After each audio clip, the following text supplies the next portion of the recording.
Madam Chair, would you like us to get started to see if there's a quorum? Yes, at this time, Lisa Young will take a roll call to see if a quorum is present. Thank you, Madam Chair. Members of the committee, when I call your name, please respond. Richard Allen. Here. Thank you. Wendy Kreitz.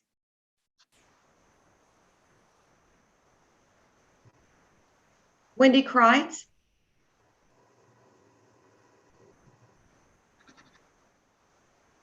Mike Denby. Jesse Duarte. Ron Gritman.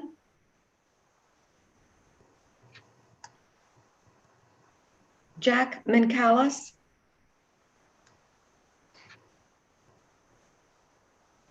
Brian Kehoe. Adam Kurtz.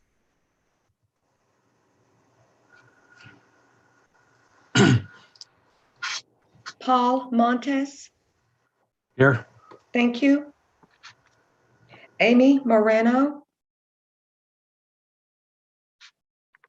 Sherry Collins. Here. Thank you. Robert Parks. Here. Thank you. Aaron Red. Here. Thank you. Nick Russo. Here. Thank you. JB Shaw. Here. Thank you. Simon Lara. Ramona Simpson. Here. Thank you. Robert Vandenacker. Stephen White. Here. Thank you.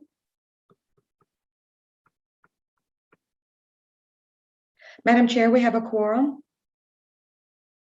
Thank you. A quorum is now present. The meeting of the MAG Solid Waste Advisory Committee is called to order. All members are participating virtually. Please remember to mute when you are not speaking. If you are attending by phone only, press *6 to unmute. We operate our committee meetings in full transparency, giving the public access to committee meetings, materials, and discussion. The public cannot view the chat comments. As a result, we are disabling the chat feature in all committee meetings moving forward. If you need technical assistance during a meeting, please contact the helpline at 602-452-5095 or contact MAG staff. We appreciate your understanding in helping to maintain a transparent discussion for the benefit of the public.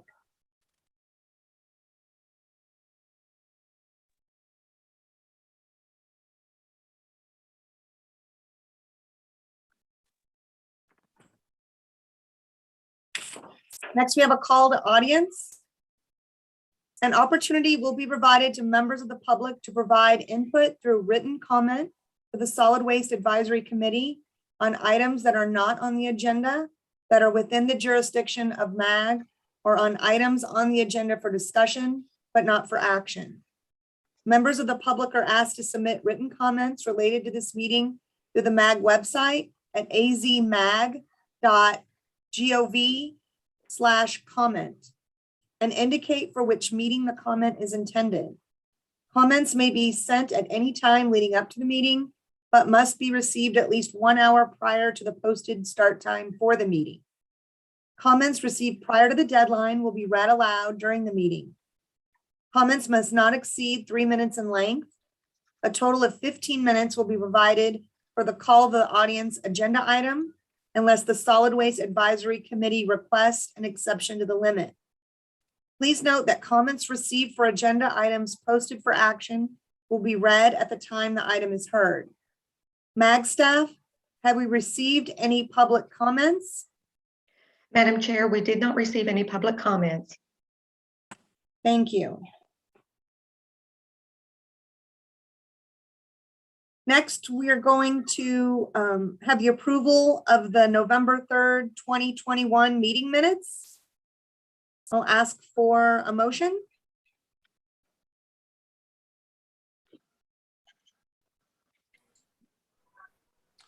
I'll motion, this is Stephen. And that's from Stephen. Yes. This is And a Nick. second, and This and a is Nick second. from El Mirage. I'll second that. Great, thank you. Is there any discussion?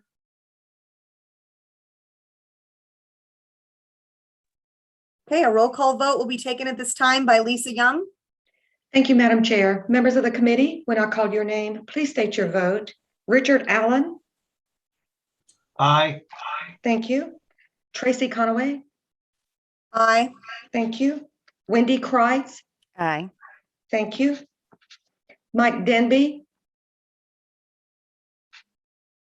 Jesse Duarte, Ron Gritman, Jack Mancallis, Brian Kehoe, Adam Kurtz, Paul Montes, Aye.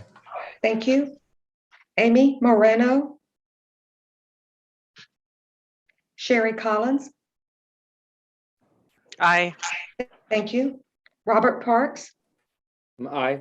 thank you. Aaron Red, Agreed. thank you. Nick Russo, Aye. thank you. JB Shaw, Aye. thank you. Simon Lara, Ramona Simpson, Aye. thank you. Robert Vandenacker,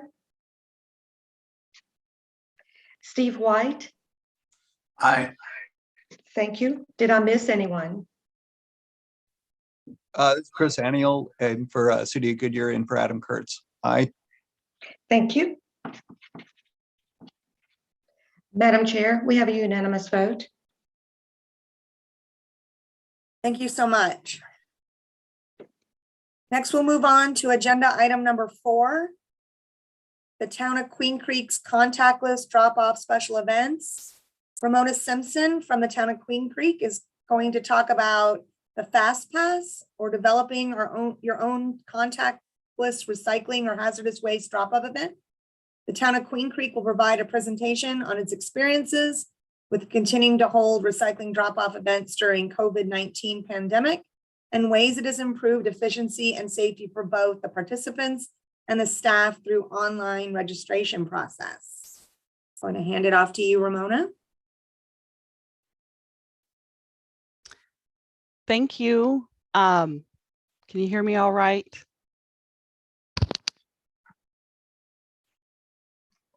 Can you hear me, Tracy? I can, yes. Okay, great. So thank you. And I also have Kevin Pagsolingen. Sorry, Kevin, I always mess that up. He's our marketing and communications director, and he's also going to tell us a little bit about ways that we have improved our recycling drop-off events in Queen Creek. Next slide. So we've been doing our Queen Creek recycling events since about 2011, and they've been a really big benefit to the residents. And we take metals, tires, appliances, including refrigerators and those things that have Freon. And we also partner, and we'll talk about that a lot with other organizations. And they were started because we do have bulk pickup, but everything in our bulk pickup just goes to the landfill. So we're really trying to find ways to divert from the landfill. And so our drop-off events, which we hold 4 times a year, are really highly utilized by our community. Can you go to the next slide? Of course, with the COVID-19 pandemic that hit in 2020, we were able to do a January event. And then of course, in March was the big shutdown. So that forced us to shut down all in-person recycling events. but we were still, the community and the council really wanted us to find a way, if possible, that we could still have these events. And so we really had to think out the box and find a way to do this while keeping everybody safe. So we developed a plan to do online registration and a fast pass, and Kevin will talk a little bit about that in the next couple slides. But we're able to resume our contactless events in November of 2020. Next slide. So this was our first rendition of our fast pass. And so when folks would register online, they would get an email with this fast pass that they could show without rolling down their window, either on their phone or print it, and just show that they were registered to attend the event.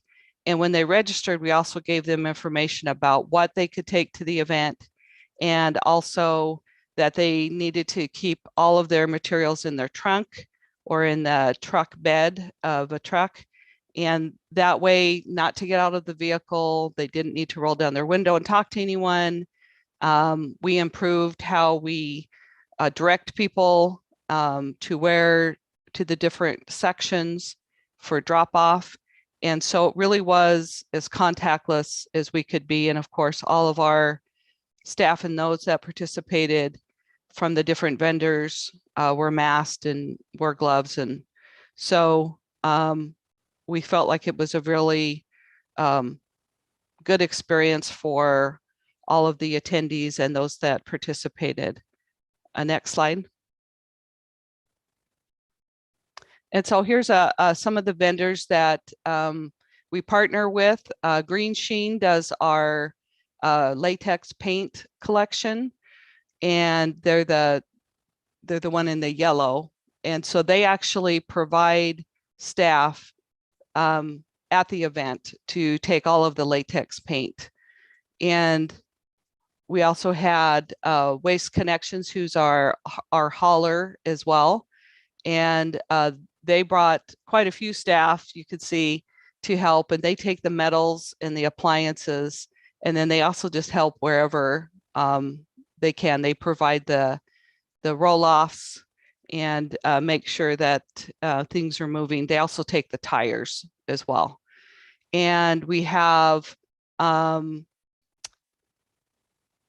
sorry, just lost my train of thought. We have the paper shredding, so the document shredding. And so we partner with ASDD, and they take the material and appropriately shred it as well. And so they also bring a truck and staff to participate with that.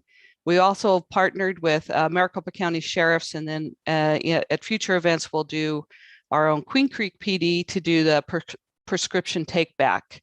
So we have a lot of vendors and town staff that make these events go really smoothly. And through this, we learned and improved, not just because we were trying to do contactless, but we also improved the mobility around the event and how quickly folks could get through. And so now I'm going to turn it over to Kevin so he can talk a little bit about when he came into the town and how he helped us improve it even further. So go ahead, Kevin. Cool. Hello, everyone. Hope you're all having a great day. I will go ahead and speak to these facts. Mona did a great job, by the way. But yeah, I'm new with the town. I've been here for about 6 months. When I came, I had a great sort of first step or footprint to go off of. They did a great job with having these set up. I just, brought up some ideas to make things move slightly smoother for registration and everything like that. So this slide right here is going to show the overview of our FOF. It's located off of 220th and Queen Creek. So basically on the north end by the solar panels, the residents would come in right through there, and they'd make their way to the left and go through this whole system. We started off having people come through, show their registration with one lane. But then we started realizing that there's ways to improve based off of past experiences. So we sort of split it up into two different lanes. We started introducing technology. We changed the layout of things. So as you can see at the bottom, that's where RAD at the time, they're now Waste Connections of Arizona. They would put their roll-offs and they'd have appliances, tires, electronics, and metals. But we noticed that with appliances and electronics right in the front, those are some of the items that people typically have that are heavy. They take longer to sort of unload. So we're moving those towards the right side to allow people that have smaller stuff, like the tires, that they could just move in and out. They could get in and out of the lane without stopping and backing up traffic. If you could go to the next slide, please. This is our registration. It's I'll start with the process of it. It's on our website. It's very, very simple. As soon as they go to our website, they'll see this. It'll give them the sort of guidelines and breakdown. We thought it was very important that we let people know what's acceptable and what's not right off the bat. So that way they don't show up to the event and have items and, you know, get upset at us. We just wanted to have that information out there and be as transparent as possible. Next slide, please. As soon as they click on the registration, they'll get this form, which is also on the website. It's very tedious on the back end for us currently. So it's a very simple form. We also do time frames. So as you can see on, I think it's line item 7, it'll talk about, you know, do you want to come at 8 to 9, 9 to 10, 11 to noon, 10 to 11, and it'll ask what type of appliances you're bringing. We felt this was very important for us to sort of plan. We need to know that if we need to bring an extra roll off. We've had it in the past to where we brought out 4 and we actually needed 6. There's been other times that we brought out 6 and we only needed 4. So we wanted to try to capture as much data as we can and be as efficient as we can, because the last thing you want in any sort of process or you know, program is you don't have the supplies or resources you need for those residents or customers or anything like that. Next slide, please. This is what residents receive currently right after they register. It goes through, like I was saying, a tedious process. After everyone submits their forms, they'll get a confirmation email saying, hey, thank you for registering. The week prior to the event, you'll receive a fast pass. We have to actually go through and make sure that those people submitting those registration applications are residents of the town of Queen Creek and they have trash and recycling service. Because say, for instance, they aren't a resident, they are taking up some of our resources and everything like that. And this is particularly for town of Queen Creek residents with trash and recycling service. So we want to make sure that we're not giving them a fast pass and setting up that false expectation for them, because that just leads to a unhappy, you know, meet for them and us as well. We get the brunt of it when they show up in person. So as you can see, there's a QR code in there now. It's very, very simple. So if you were to scan this right now, it would just pull up text and say fast pass. So how we do this is we have an actual scanner at the event. We scan this QR code and it goes into an Excel doc or Google Doc, Google spreadsheet or whatever you want to use. And then it just gives us the text fast pass. It's very simple, like I was saying, and we just count it. So whenever somebody shows up and they don't have a fast pass, as long as they're a resident, we could still capture that data so we could plan going forward. Next slide, please. Eventually, we want to do individualized QR codes on that fast pass. And that'll just allow us to track things like when they go through the whole process and let us know exactly what they brought to that recycling event. We have had people that actually say they're bringing one appliance or whatever it may be. They'll check appliance box, but they'll show up with a whole truck full of items, tires, which is 100% acceptable. It just throws off our metrics and our sort of planning. So going forward, we're going to introduce those individualized QR codes with event management software. We're just sort of bidding it out right now and trying to work with our internal tools to get that going. So before we had the fast pass and sort of went with this contactless method and being more efficient, it would take up to an hour just to get to the front gate to get checked in. And then it would take about another 25 or so, 30 minutes. So somebody could be there for an hour and a half, either idling or, turning off their vehicle, turning it back on.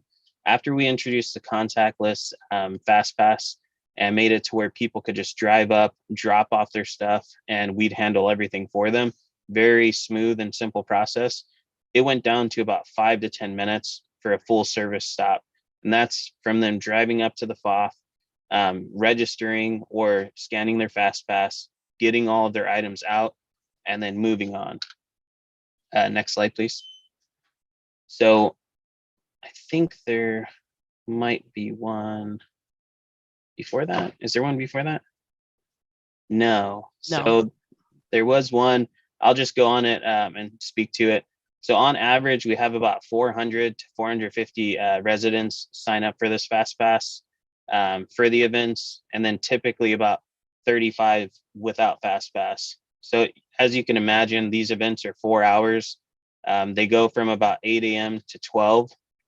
But we learned that in the hotter months like April when we do them, or October, sometimes it's hot as well, we have to move that down to 7 to 11. So that way we're not, dying once it gets to the end. But basically it's nonstop, in and out action. Next slide. So And then Mona, I'll hand that back to you. thank you. So also what really helped the timing is that we allowed residents to choose their time, because otherwise everyone was showing up at 7:30, 30 minutes before the event, thinking that they'd get first in line, but it just backed up the whole line, and everyone was coming at the same time.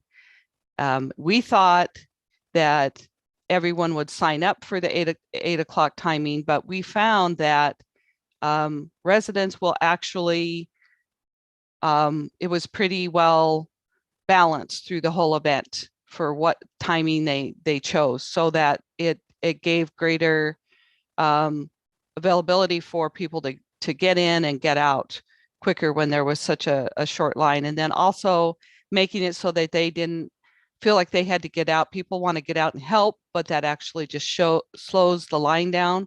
So we don't want them to get out of their vehicle at all.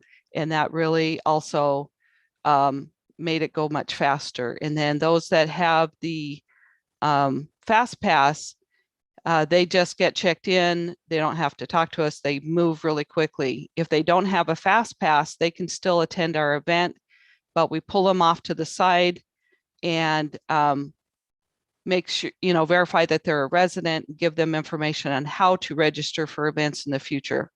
So it does just make the event easier for them to attend and get through, and faster for our team as well.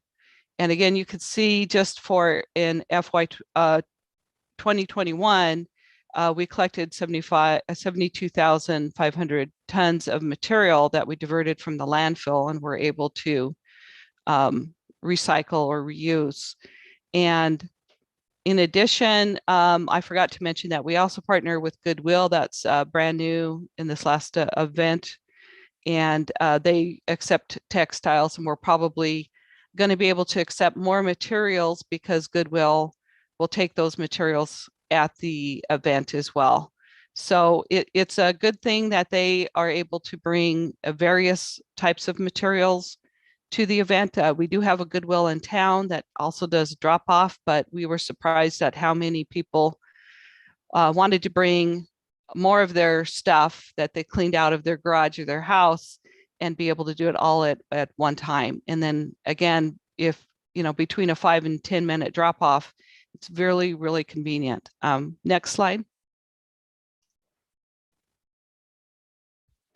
So we just wanted to highlight a little bit that because we were able to do this contactless event and how we were able to register residents and the communication tools, we were awarded the Silver Circle from the 3CMA, which is a communications and marketing organization.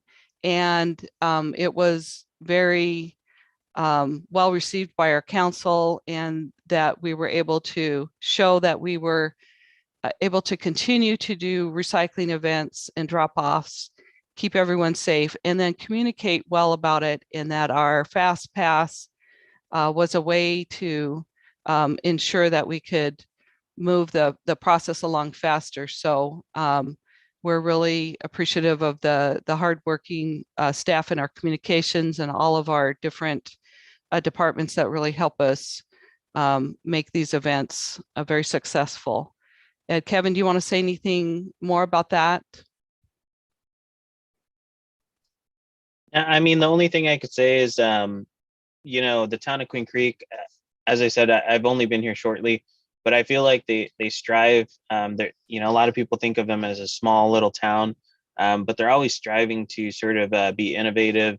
They have a slogan, "Do More Blue," for the trash and recycling program, and I feel like that's what sort of enabled them to grow, or us to grow, is just continually innovating, pushing the limits, and trying to always be more efficient with trash and recycling services, but pretty much everything sustainability. And I'm super proud of them for this award, and other ones as well that they've received over the years.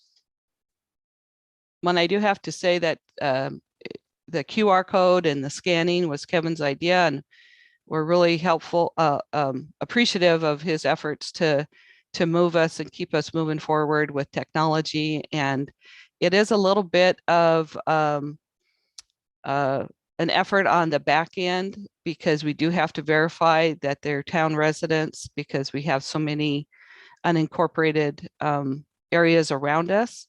But we do feel like this is a very replicatable, is that a word? For any of you that want to have a similar event.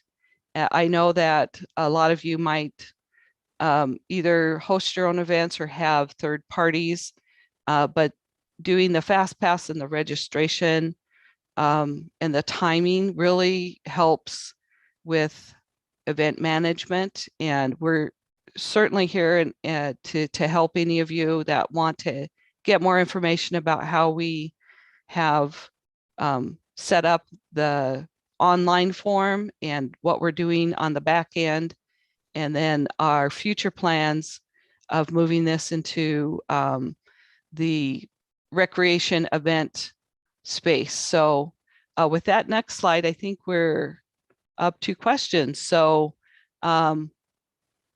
Robert, I think you have the first hand up, so.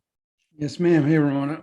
Thanks for that presentation. So question, how many city staff or town staff were actually involved with this activity? I counted at one time about 10 or 15 people on the screen wearing the yellow vests. So those in the yellow, those were from Waste Connections. So that's how many folks we only require them to bring 4, but they showed up with about 15, including porta potties. So they went above and beyond as partners. But town staff, we do have our street staff that helps set up all of the cones, and then we usually have a couple of streets or facility staff that want to get some overtime help with flagging and moving things around. But otherwise, it's then we have 3 from environmental, Kevin, our inspector Christian, and then usually Melissa that's helping with the when we pull people off to the side. So for town staff ourselves, it's only 5 or 6 total, but streets does help with a setup and tear down of all of the cones in addition. And then all of the vendors, Goodwill brought people, Rad or Waste Connections brought staff, Green Sheen, the county sheriffs brought their own staff, the paper shredders. So they all kind of brought their own staff. So we had very few for what we participated with the town. Do you still have a question, Robert? No, that was good. Thank you. Thank you. Any other questions?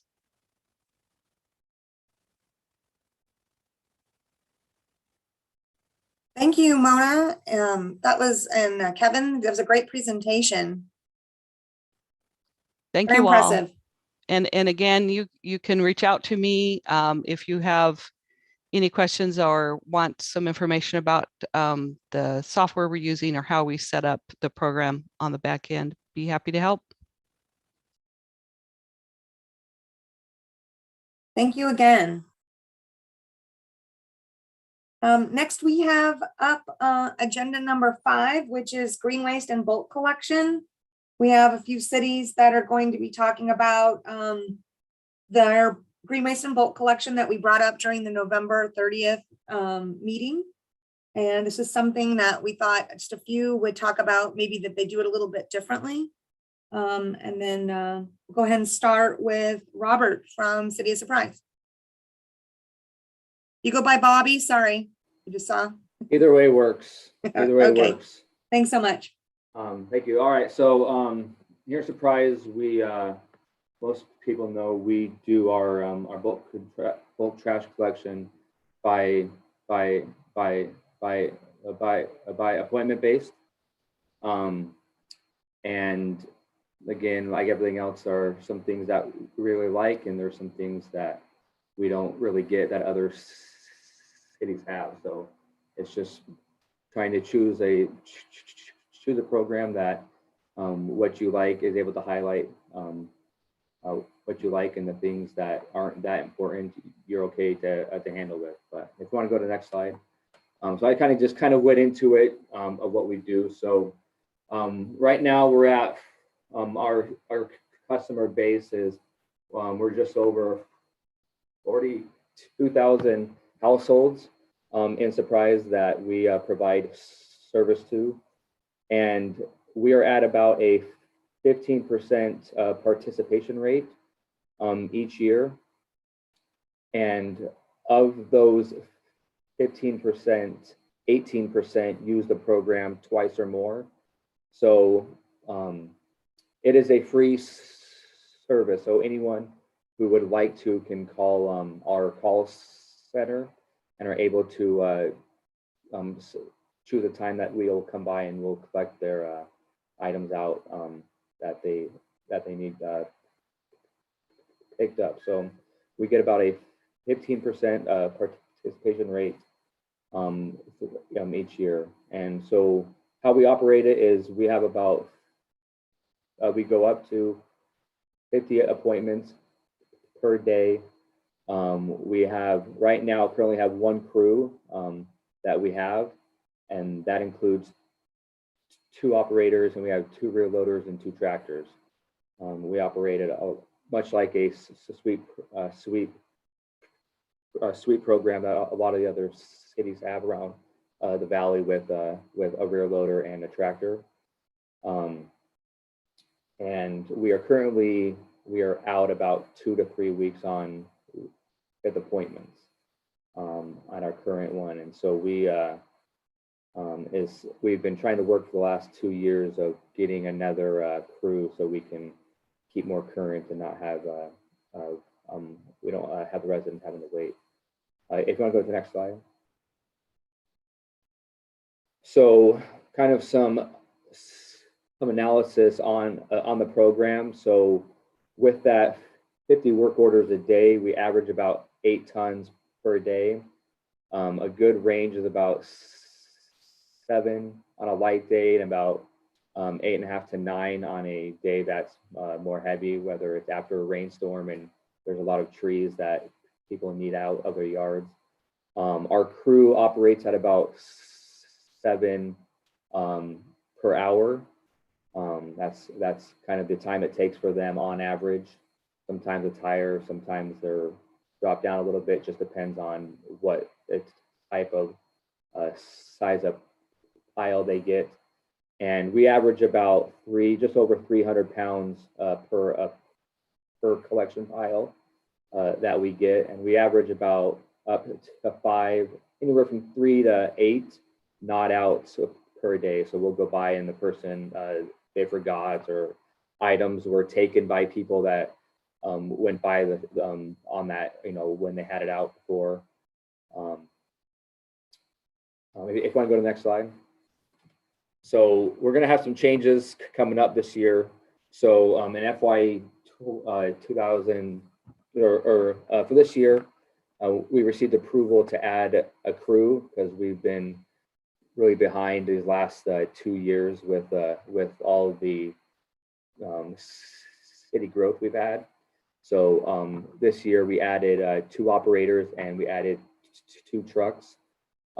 We really wanted to evaluate if there was a way to improve the operation prior to going back into adding another truck and tractor. And one of the things that we found is that if we were to implement a what they call a truck with a grapple on it, that we would greatly be able to improve our operations. And so we did about a 2-week trial with these trucks, and we were able to learn that 1 truck and 1 operator on one of these trucks are able to equal the workload that we currently do with a 2-person crew with 1 truck and 1 tractor. And so we went ahead and we purchased 2 of these trucks. Currently trying to wait based off of, everyone knows trucks are kind of slow on order right now. So we still haven't received them. From what we've been told, they should be July to August is when we should have those trucks in the operation. So we're pretty excited to get those in and to really see what they can do with our operation going up ahead. And so the plan is that we will, once we get those trucks in, we'll increase our operation from 50 work orders a day to 100 a day, which will allow us to catch back up and allow people who need something collected within a week to be able to take care of that. If you want to go to the next slide.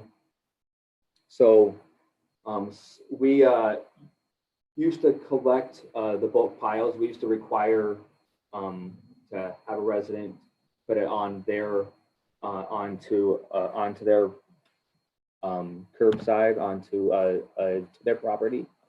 And after 10 years of having incidents, we decided to change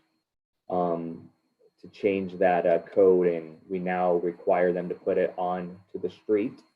And that is almost taken away all of the incident claims that we used to get. We used to get up to 20 per year of rock on their property that we scraped. They would put their pile on a water meter, and we would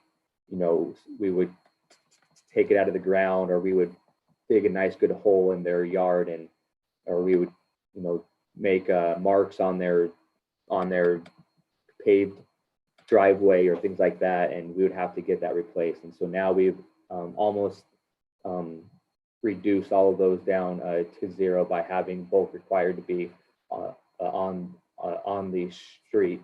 We have a tag, which I have on here, and it just what we tag if there's any type of issues that we have, whether the pile was not out, if the pile was on the property, we won't go and collect it now, and they'll have to put it onto the street and then give us a call.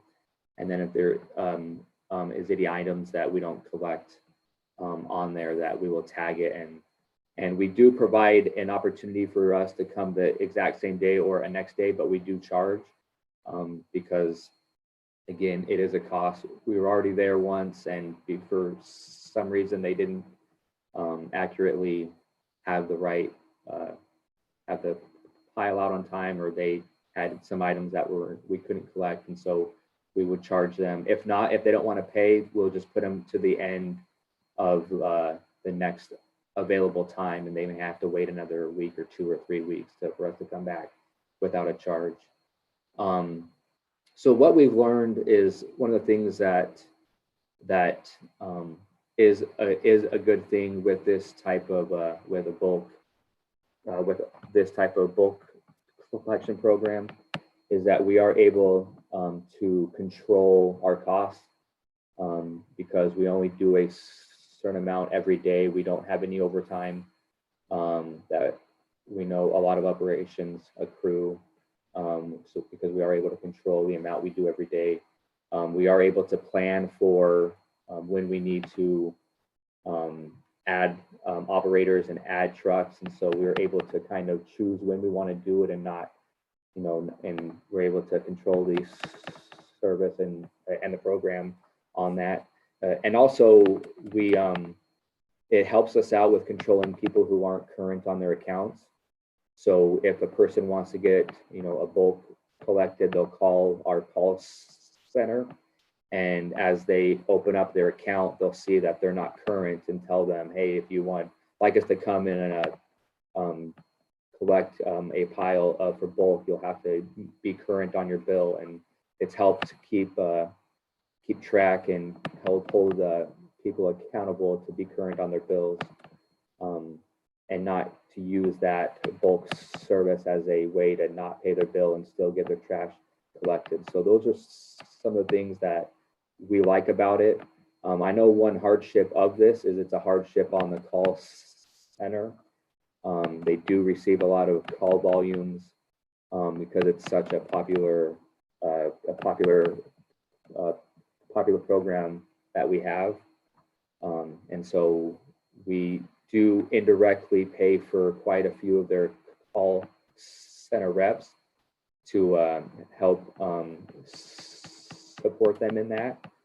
And they tell us it's about 80% of their calls is calls that people request for a bulk. They get it up to 80 to 100 per day.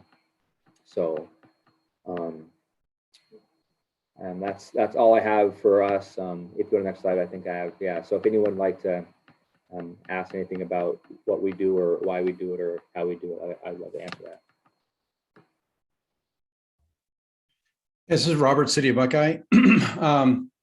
So what program do you use to schedule the collection or the drop-offs? In residents only can call in? There's no online form or anything like that?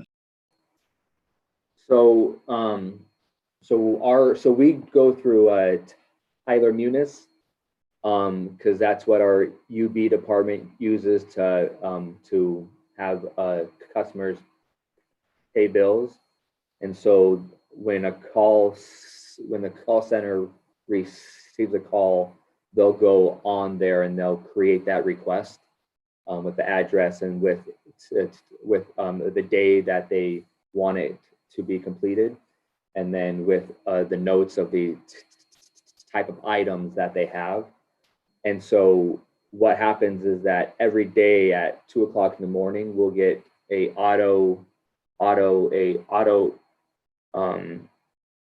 Tyler will create it. We'll create it'll create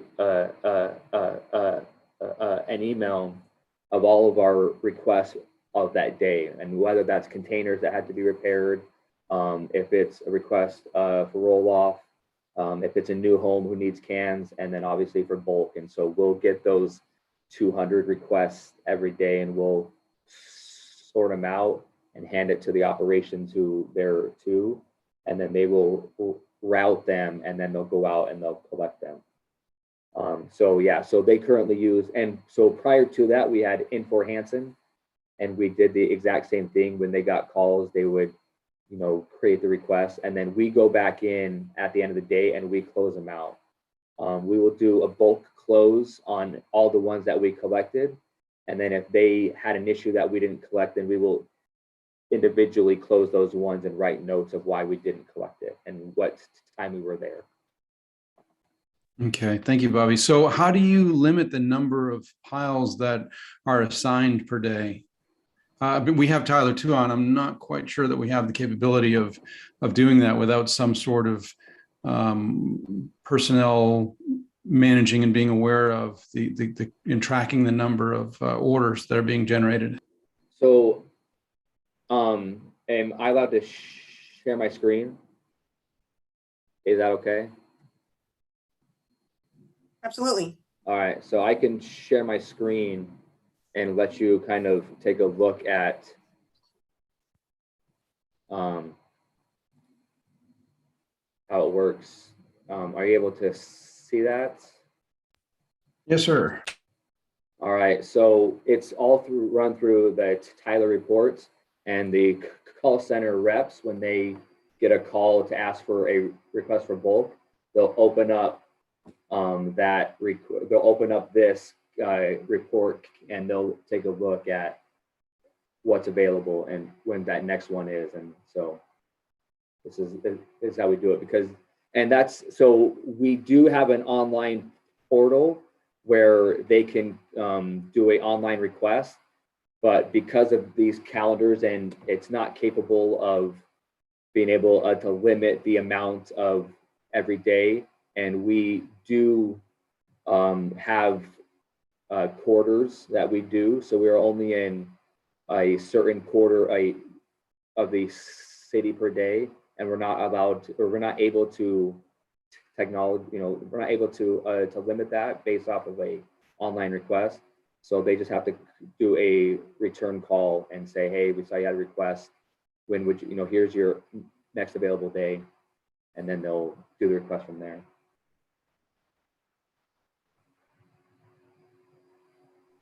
Excellent. Thank you.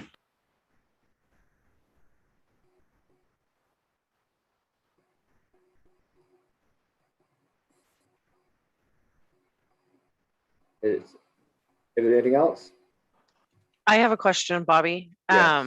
You answered a lot of them actually in your last answers, but do you guys hand route those every day then when you get that list? So yeah, so we currently do. We are currently doing a pilot for a routing software program that would automatically route these in the mornings that would take off. So actually what we do is we go in and we print the request at the end of the day prior, and we will do the routing then, which takes about 20 minutes. And then we will, so they don't have to do it in the morning, and we can kind of have that half-hour time that we don't waste in the mornings, and we get them on the route. So yeah. So we have to hand route them. Okay. But and then go ahead, sorry. Do you do auto reminders like via text message, like don't forget to put your bulk item out? Yeah, so they will do an auto reply with an email that they that they do. So there's not like an app or anything like that where they will get a reply. They actually just do an auto reply, not auto reply, but they'll send an email to each one that when they call to help them.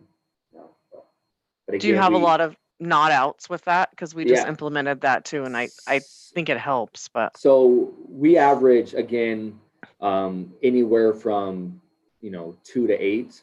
So average about 4 to 5 every day. But not all of them are because they didn't have them out. Sometimes people, they have one item or 2 items, and then it gets collected by a person who drove by. Oh, okay. Yeah. Okay. So that's not all of them, but yeah, we do have that. Okay. And then one last thing, do you limit the amount they can put out there? Yeah, so we do we try to keep it to 10 yards at a time. Yep. And so that we're not at one house the whole time. But again, they can call 3, 4, 5, 6 times a year. It's not like they only can do it once or twice.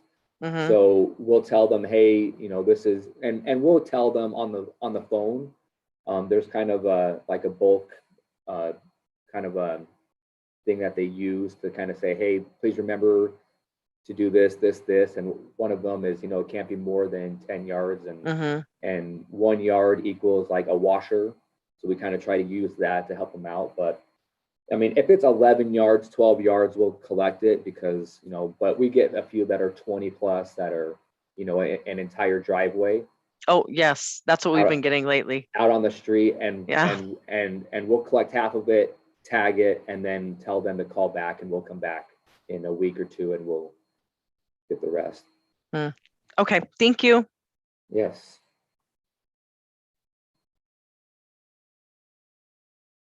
Any other questions for Bobby? Okay, next we're gonna have Stephen White from City of Tempe up. Thank you, Madam Chair and members of the committee. It's my pleasure to share Tempe's experience with green organics collection and processing. Next slide, please. So there's three primary methods that the City of Tempe uses to collect green organics, and that's residential uncontained bulk collection, the green container collection, as well as collecting materials from city parks and golf courses. Beyond that, there's also a compost inert facility that we operate, and that provides residents self-haul to the of green organic materials to that facility up to 1,000 pounds at no additional charge as well. Next slide, please. So speaking of bulk collection, we ask our residents to set aside green organics separately and spaced out from garbage and other debris that we're picking up.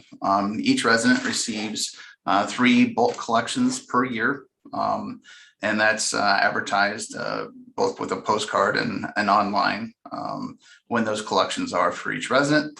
We have a total of approximately 35,000 residential customers, and we have 5 two-person crews that collect green organics material. We also have 2 senior equipment operators that are also assisting with shoveling those rear loaders back and forth to the transfer station to be as efficiently as possible. One of the ways that we collect green organic material is to pre-run our bulk collection areas first for green organics, and then we come back and get the rest of the material.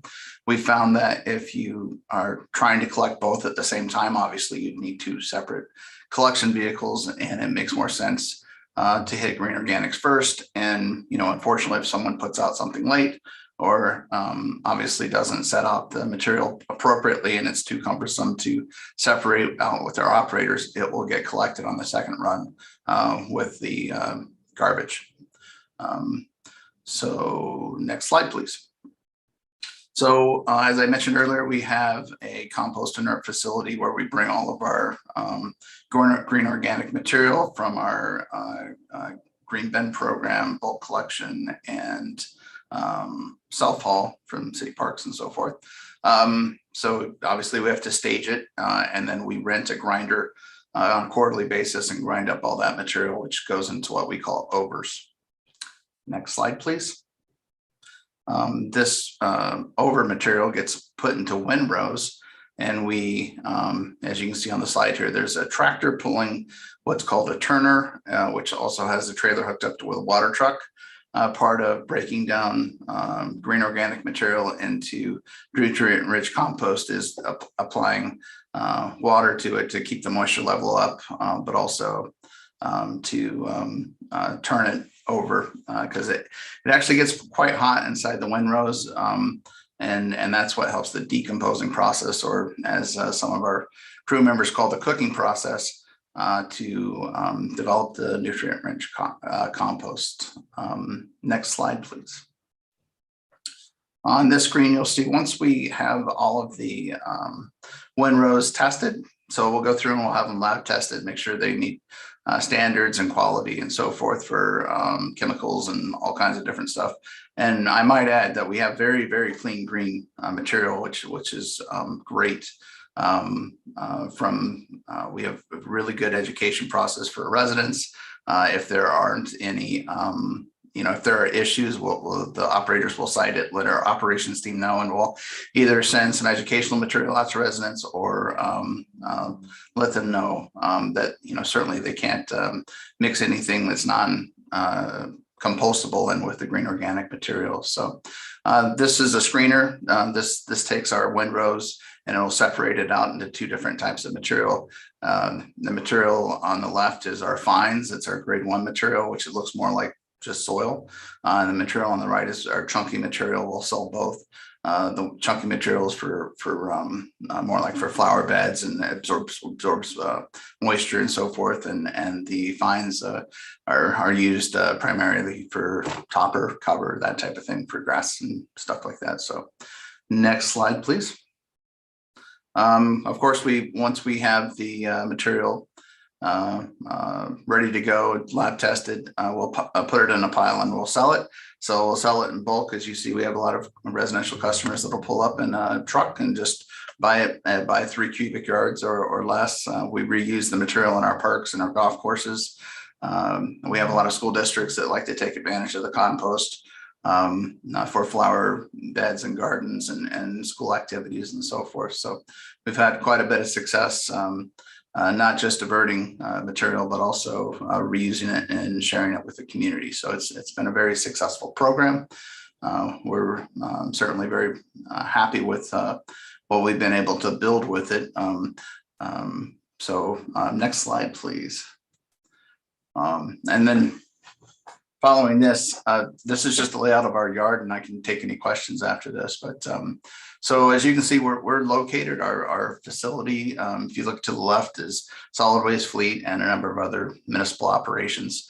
Our compost inert facility is right behind that off of North Rio Road. But we're also co-located very near Tempe Town Lake, Tempe Center for the Arts, and a lot of growth. So in the near future, this land may be sold. So in the next 2 to 3 years, we may be moving our operations to a different site, which is not going to have the 8 to 9 acres of space to continue having a post-processing of green organics moving forward. So that's one of the things that we're going to be working on in the near future is over the next year, putting out an RFP to continue all the diversion that we're doing. It's one of our highest priorities is landfill diversion, and we're going to continue to divert and all the methods that we already have for green organic material. But obviously we won't have the ability to compost anymore. So we'll have to seek some sort of a public partnership, public-private partnership. But that is something, a change that's going to be occurring as this property will be sold at some point. Any questions?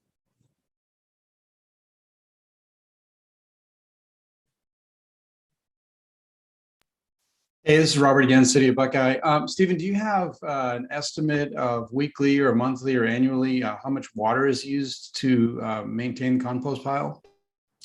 It's actually not as much as you would think. I don't have that statistic, but I can provide it. We process 6,000 tons of green organic material annually at the compost facility. We are hoping to reach a total of 10,000 tons, but it doesn't appear that we'll be able to get there. And obviously before the facility will have to be closed. But I can get you that information. I just don't have it off the hand. It's no problem. It's just residents asked Buckeye if we're going to get into composting, and our concern is water use. And so I was just wondering if you had that. If you're able to, that would be great. Sure. Happy to provide it.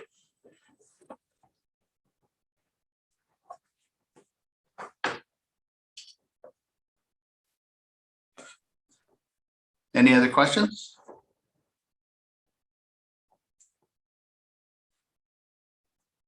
Thanks so much, Stephen. I know you're welcome to any other questions that anyone has after the fact. And thank you so much for sharing. I know some of us have had the opportunity to take a look at the compost yard in person, and it's been really eye-opening and interesting on how you guys operate. So thank you for sharing. Thank you, Tracy.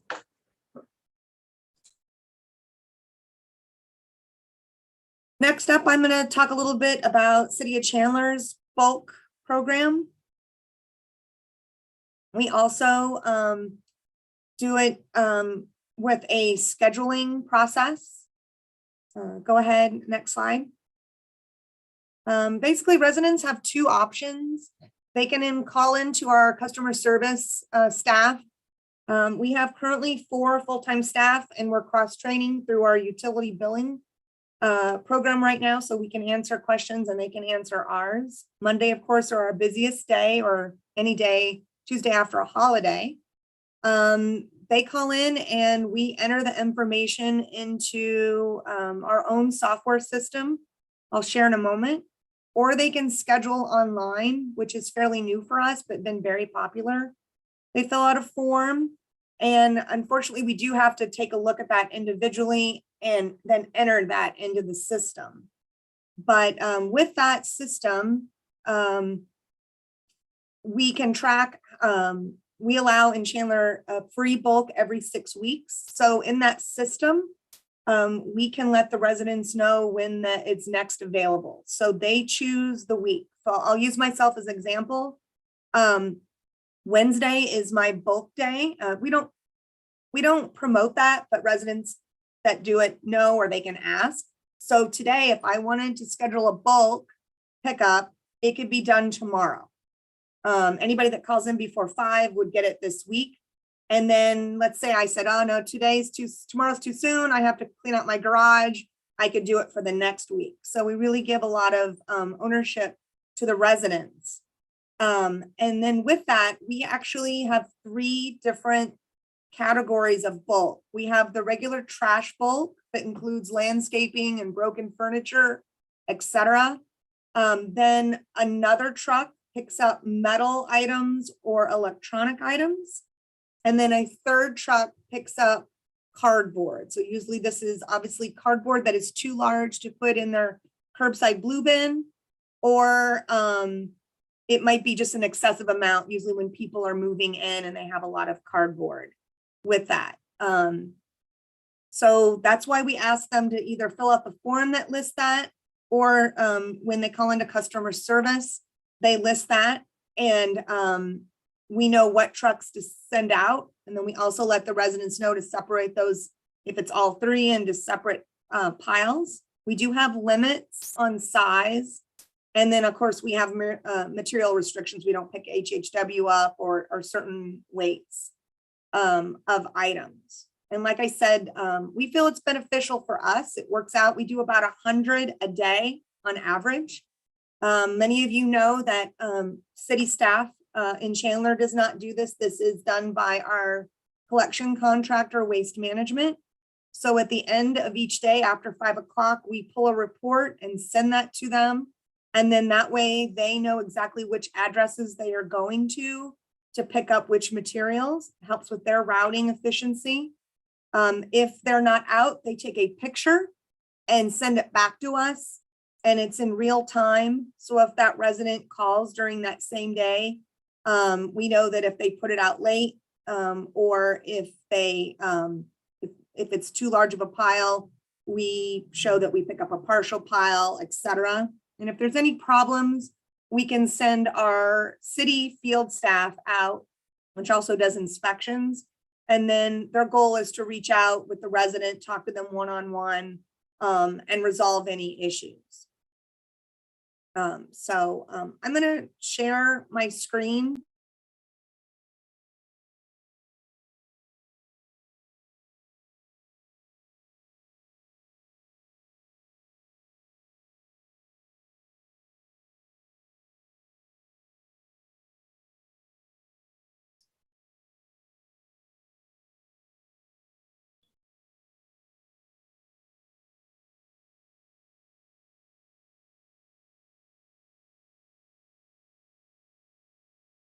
Sorry, everybody can see that?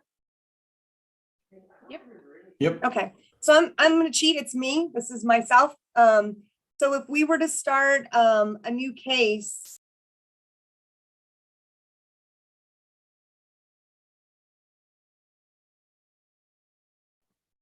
Yeah, I believe you're muted.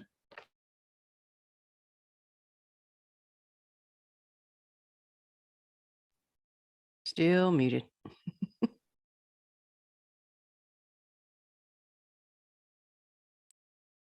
There you you hear me go. now? Yep. Sorry Good. about that. We verify that it's the, whoever's calling. So obviously it's one of my husband and I. We choose that.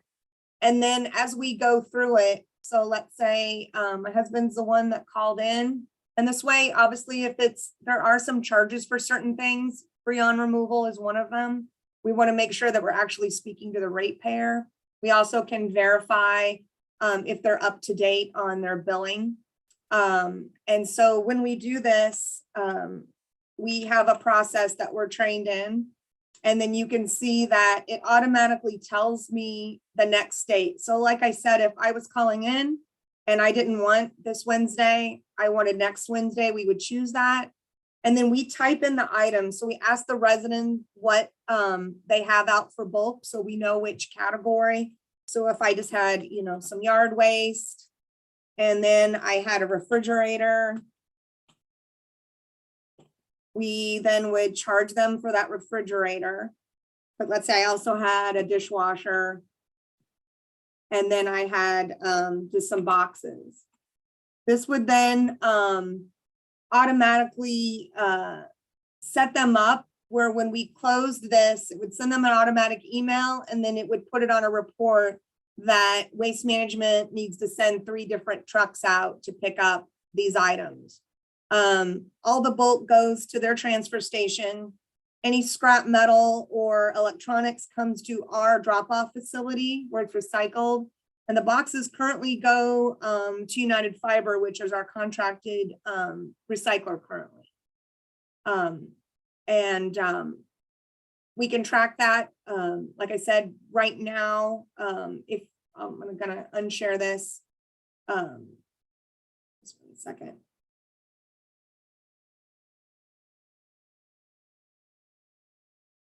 Stop sharing. Okay, there we go. That's basically, you know, kind of the tips we can do it. Can I see the last bulk? Just the last slide, I'm sorry. Last year we did the 20,514 bulks.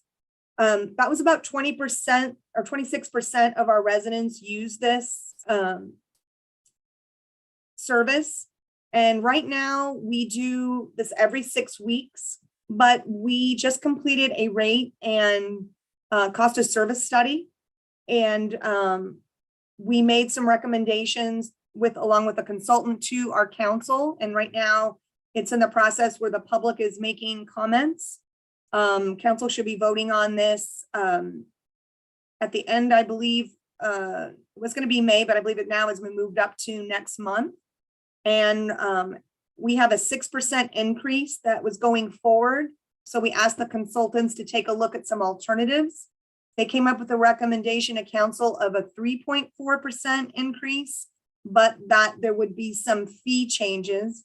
And one of the recommendations, instead of allowing residents to have a free bulk every 6 weeks, it would go to only 2 a year.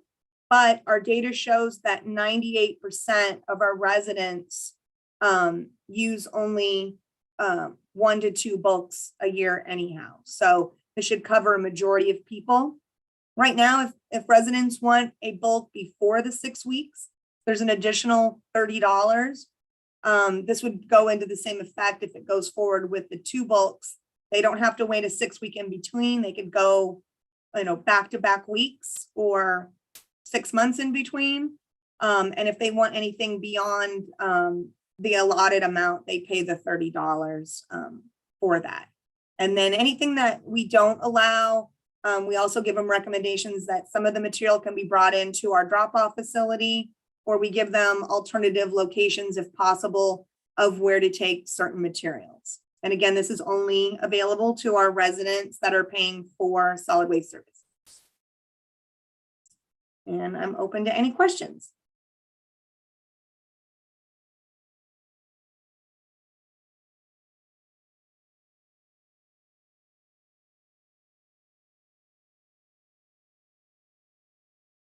Okay. Well, you can all reach out to me if you have anything, and I'm happy to show you any of the software we have or any of the other process that we use.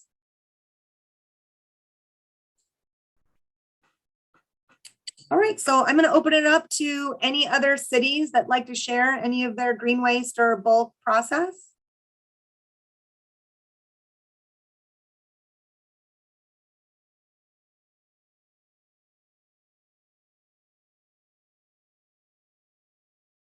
We're quite grouped today. Okay. Next, we're going to talk about a tentative meeting schedule for the MAG Solid Waste Advisory Committee. Thank you, Madam Chair, members of the committee. The 2022 meeting schedule for the Meg Solid Waste Advisory Committee has been prepared and is included in your agenda packet this month for your convenience. Thank you.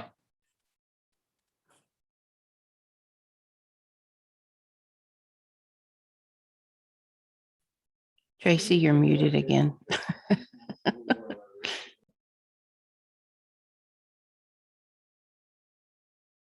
So sorry about that. Perfect. Next, we're under agenda item 7. There's an opportunity to suggest future agenda items.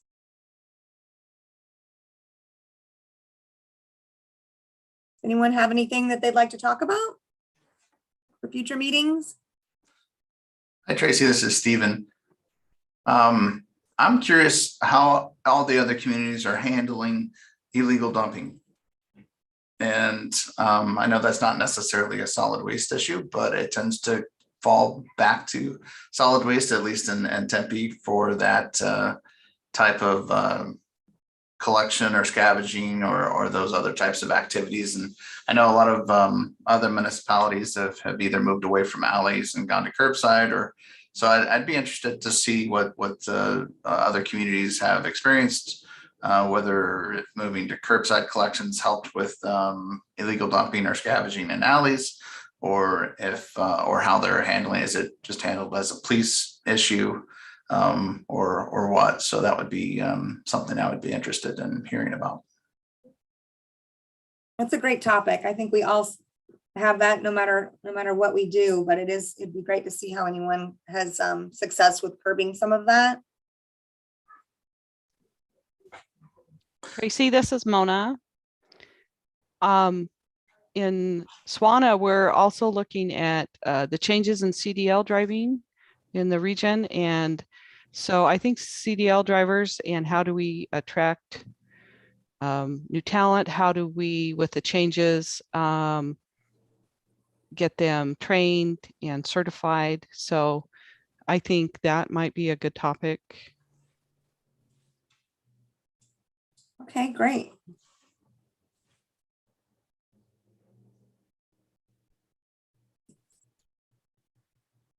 All right, and I know if anyone else has anything, they can go ahead and email Julie or Lisa, both of them, and let them know any ideas that you want to see move forward. But I think those are two great topics. Now it's time for the committee members to report on activities of interest occurring in their agencies.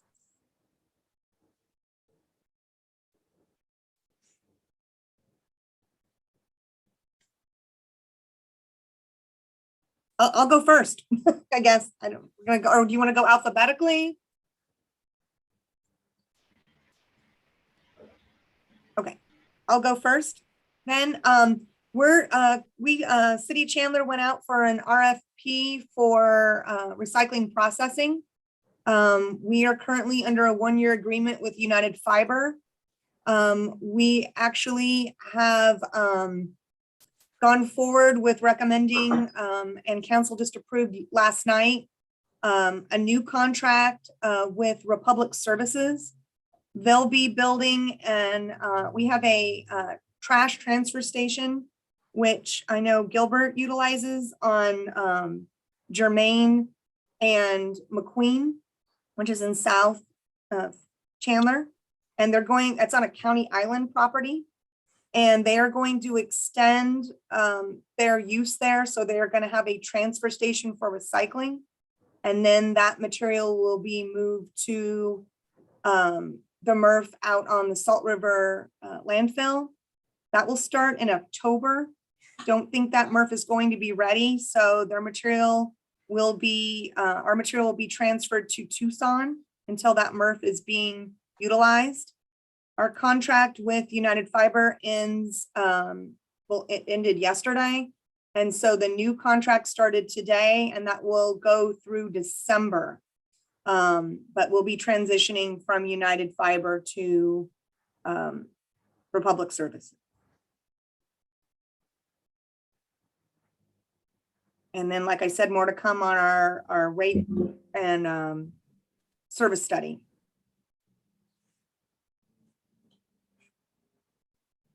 JB. Yes, hi Tracy. JB Shaw, Recycling Coordinator at ADQ. I just wanted to bring up that I'm working on an education campaign on the top contaminants that municipalities, private sector, that everyone's seeing in their recycling bins.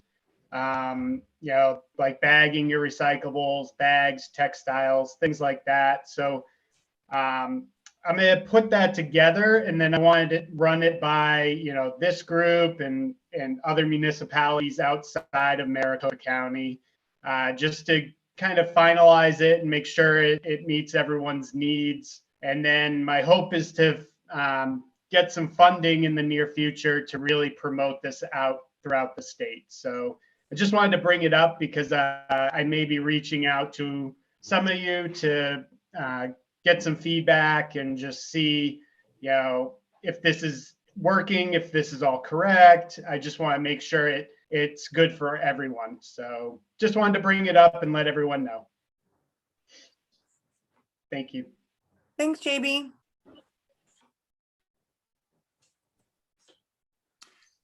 Anyone else? Oh, sorry, go ahead.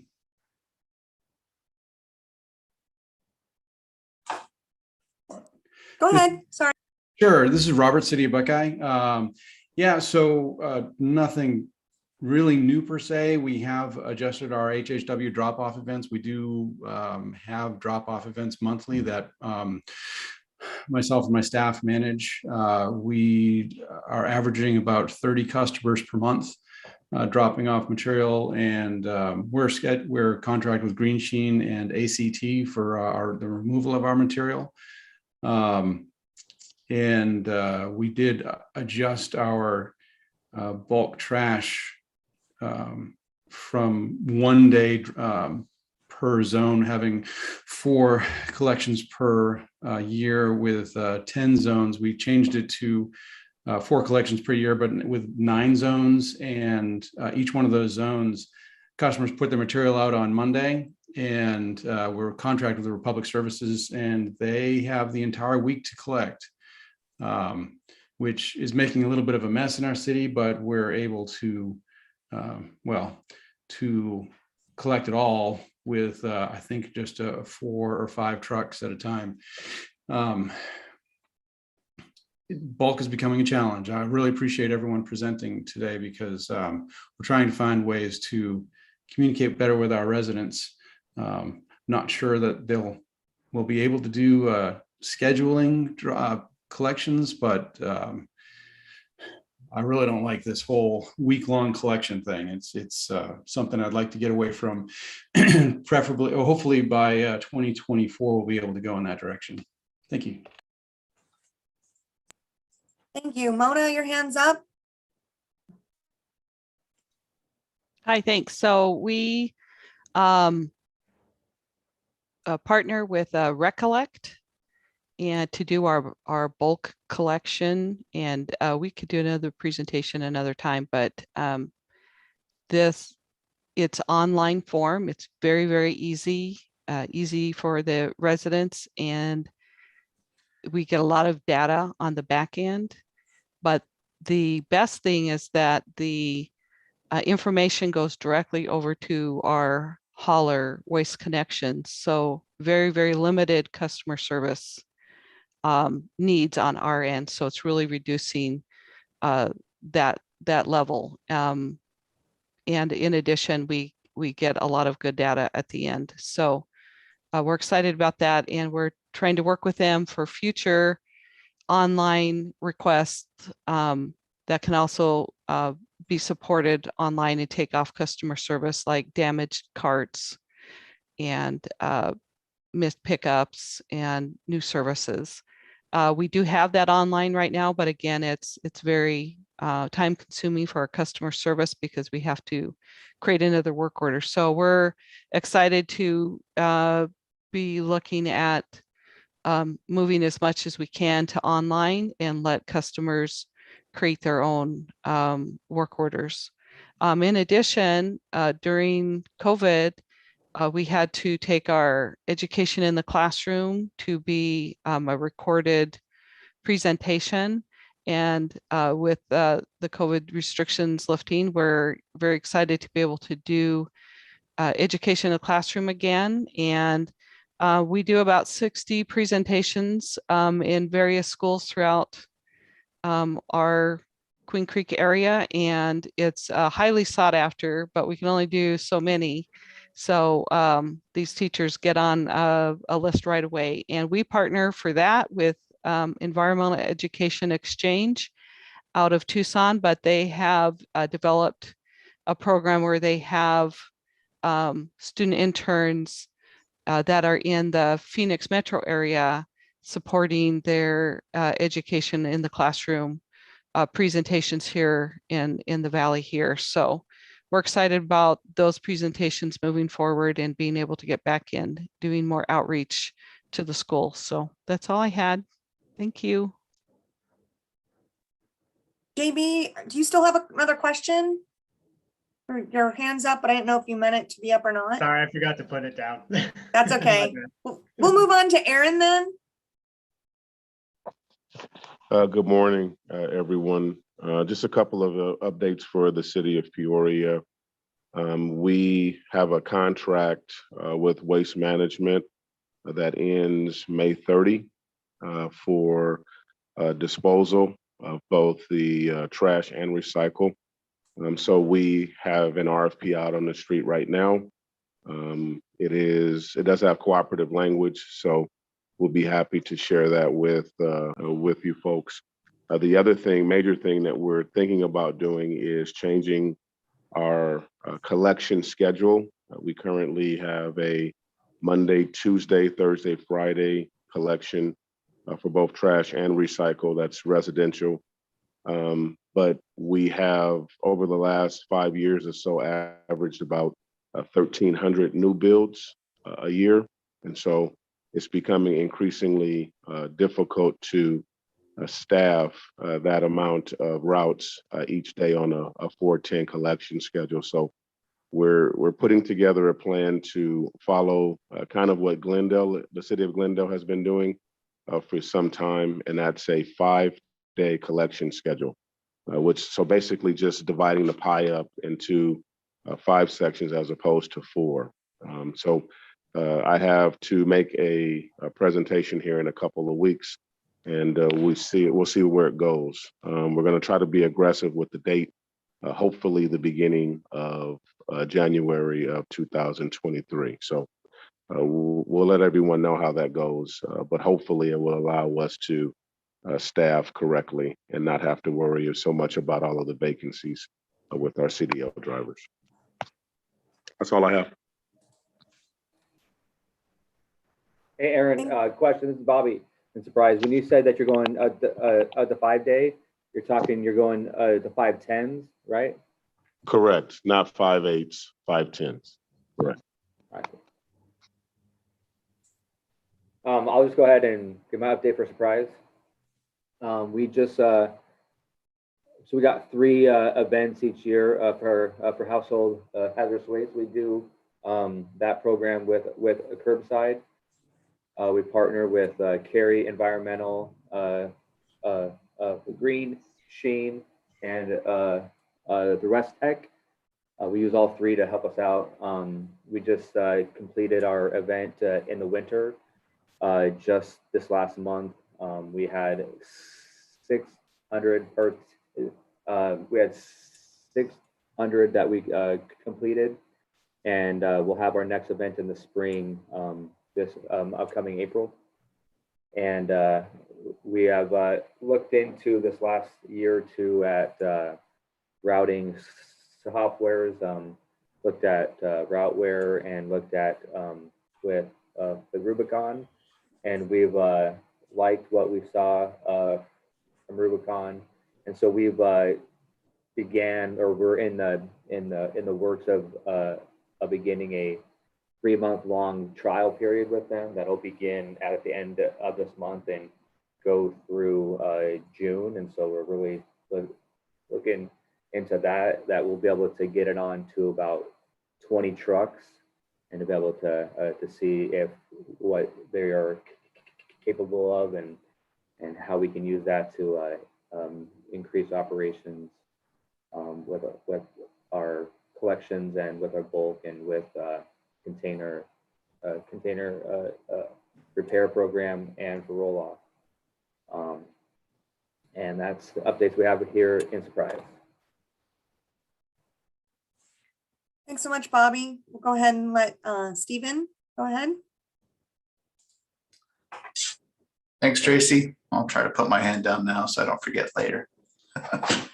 So anyway, I was just going to provide a brief update. I'm not sure if everyone kind of heard, but we were in the news very early in this new year due to a number of vacancies and illnesses and just in general staff shortages with CDL drivers and so forth. So we made some changes to hiring practices, which included incentives and incentives for retention as well. So which has certainly put us back in a more favorable position from a vacancy position, and those incentives are definitely working. So I don't know if Ramona was speaking to that with her comment earlier about potential new items to talk about, but that all of those needs have been met and through pay increases and so forth. So anyway, just sharing that was successful for us. Good to hear you're back on track. Does anyone else have anything they'd like to share?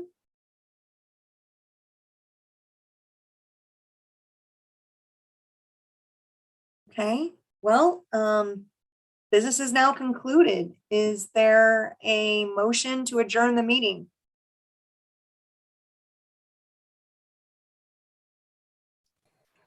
This is Mona. I will motion to adjourn the meeting. Thank you. And do I have a second? Robert City Buckeye, second. Wonderful. Thank you so much. We will see you in a few months, everyone. Have a great week. Great meeting. you. Thank you. Thank you.